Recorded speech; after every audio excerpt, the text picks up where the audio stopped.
Valkyria Revolution is technically a spin-off prequel for the franchise, taking place in an age where science and technology were at its peak. This means all of your gear is more fantastical than anything that came before. The plot is framed around a teacher explaining the truth behind a war and how 5 traitors escalated tension.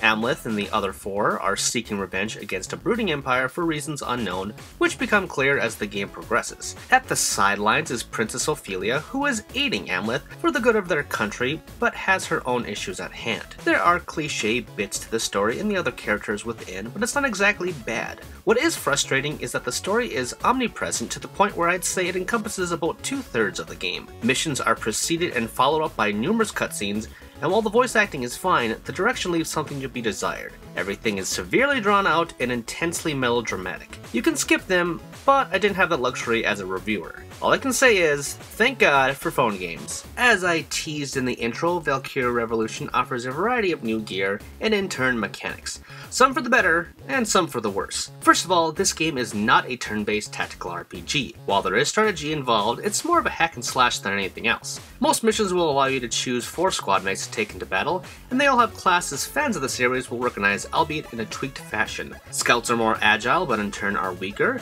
Shielded users have good defense and a decent offense, but are slow takes. You get the idea. Whoever you control, the other 3 will act freely. You can give them orders too, like to form up defenses or to go all on offense. It's basic, but they're pretty reliable no matter how you use them. You can also swap between them on the fly, which is great for when you need to change classes depending on your enemy, or just for fun. On the battlefield, you're free to move around as much as you want, but there's an action meter, different for each character, that will deplete after every attack. It'll recharge in seconds, which makes me wonder why it's there in the first place. I understand that spamming elemental spells or abilities would weaken the game's difficulty, so putting that on a timer would be okay with me, but going up to an enemy, swinging, and then having to awkwardly wait to attack again seems odd to me. Feels compromised, as if at the last second they tried to incorporate more strategical elements to fall in line with the other games. I got used to it quickly, but I wish they didn't go halfway on it. Again, this is a spin-off after all. It's certainly not bad, but it's not entirely well thought out either. Visually, the game goes for a more cel-shaded look, which has been the standard since the first game's painterly aesthetic.